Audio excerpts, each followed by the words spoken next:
For Creamer Media's Polity, I'm Thabi Madiba. Researcher and analyst Professor Raymond Suttner joins me to discuss ANC in December, what is at stake. Welcome, Professor. Thank you. You write that the ANC has survived many threats to its existence. So it's its existence under threat again, and what is at stake? Yeah, I think its existence is under threat for different reasons from before. As I said in my article, in the past, what was at stake were particular visions of the future. When the Pan-Africanist Congress split away, it was because they disagreed with the Freedom Charter saying South Africa belongs to all who live in it, black and white. So slave and slave master couldn't be together in their view. The whites were the slave masters. In 1969, some people were expelled. I think it was again people who didn't accept non-racialism. Some of them later got readmitted. In about 1986, there was they may have been called the Gang of Six or something, and they related to believing the ANC should be a socialist movement and that it should ditch this national liberation business and call for socialism. So all of those divisions and splits, some were big, like the PAC split, all of those divisions related to ideology. What is different about the present is that over 20 years, ANC politics has been related not just to the organization, but to control of the state. And when you control the state, you control resources, you can access resources, you can decide who else can access those resources and on what basis. And if Mr. or Ms. X becomes president, or lower down becomes premier or councillor, some people will benefit and some will not benefit. So all this contestation at the moment is without political content. Sometimes someone says something about radical economic transformation or white monopoly capital, but they haven't got much conviction about it. The real issue, if you go and look at what has happened in Limpopo, Northwest, Mpumalanga, all of those places. Okay, in Mpumalanga, Didi Mabuza says candidates must write unity. So the ANC must be united. United behind what? What are the principles that the ANC stands for today that people must be united against? How is it being disrupted by others? Because you can make a case equally for not having a united position, because someone is advancing something new about what the ANC should do. But who is advancing something new? I mean, Cyril Ramaphosa comes up with an idea of the New Deal. I don't know what's new about it, but if it is new, why didn't he come up with it before? Why only now when he wants to be president of the ANC? What does Posa stand for? He says he's not corrupt. What does Zweli Mkhize stand for? You know, when you think of it, Chris Hani, you knew what he stood for in relation to negotiations. He was less willing to compromise than certain others. You knew what Thabo Mbeki stood for. You knew what the various members, there were differences, and we used to argue about those differences in the leadership of the ANC at the time. So there is a danger at the moment that the battle for spoils, because it's really a battle for spoils. Battle for spoils will become vicious. Some people may think that they're going to lose, and rather than lose, they would prefer to sink the conference. And it's not so difficult to sink the conference. You can mess up the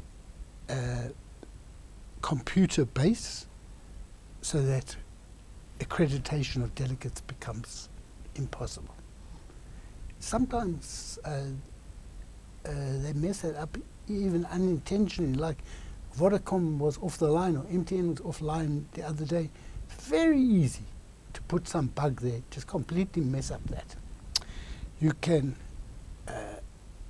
destroy the electrical system. You can put what they call poo, which we know by another name, all over the venue. Now remember that the people guarding are loyalists of Jacob Zuma in the main. So if, for example, the venue's been messed up and the computer system we hear is working, say, in Randburg or something like this, you can't move 6,000 delegates just like that. So the first 2 days of a conference, even if you can move it somewhere else, we messed up. The other things, you can flood it with water. People have ways of accessing resources by being the government of the day. They may not be the local government, but they do have ways of sealing off Nazareth, except for those who want to destroy the conference. So they can actually find ways of making the conference not happen, apart from legal actions which make it impossible for some people to go ahead with their delegates. See, if the whole of KZN is declared invalid, people are going to, from KZN, are going to want to mess up the conference. But even after the conference, people can declare it invalid for this, that and the other through the courts. Last week, the SACP went up against the ANC in the by-elections in the Madiba municipality in the Free State. So what does this mean for the ANC going forward? Well, you know, SACP has, in a very ambiguous way, marked out a degree of independence for itself from the ANC. And what it means is that in some municipalities, like there, they have not got, ANC has not got 50% of the vote. And SACP may throw its vote with another party. It will be very difficult for it to do it. It will be very difficult for the alliance to operate together if ANC loses a municipality because of that. So how it will work out, I don't know.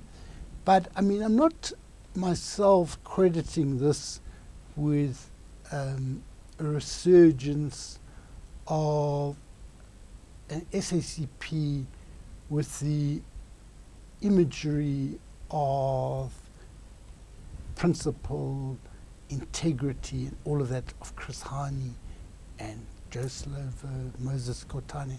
It's not that sort of thing.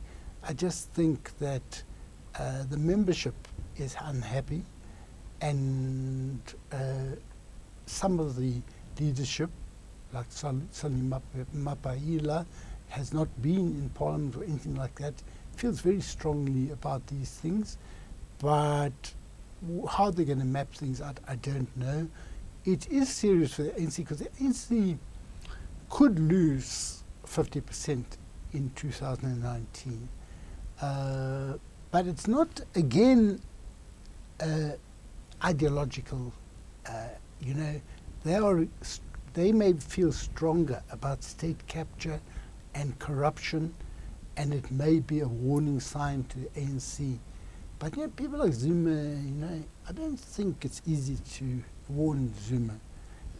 You know, he's still hungry. He still wants to eat more. And he doesn't care if the currency collapses, the economy collapses. He's still hungry, you know. That's how I see it. And lastly, you say that if the ANC does not survive this conference, will not have lost an organization that is essential to freedom. Why do you say that? Well, the ANC no longer stands for freedom. It stands for looting. It stands for indifference. this young kid of 5 who falls into a pit toilet. I mean, that is incredibly shameful. It's also unbelievable the way government underspended in the area. In other words, they did have the resources to provide proper toilets. They didn't do it. Even afterwards, the way they related as officials, like this person claims she counselled the mother, says, I said, accidents do happen. I mean, it's just unbelievable. So the ANC has gone cold on freedom. It has gone cold on caring about the majority of the people. It cares just about the politics of the belly. So we will not lose a freedom organization. Those days are gone. Thank you, Professor. That was Professor Raymond Suttner speaking to Creamer Media's Polity about ANC in December, what is at stake.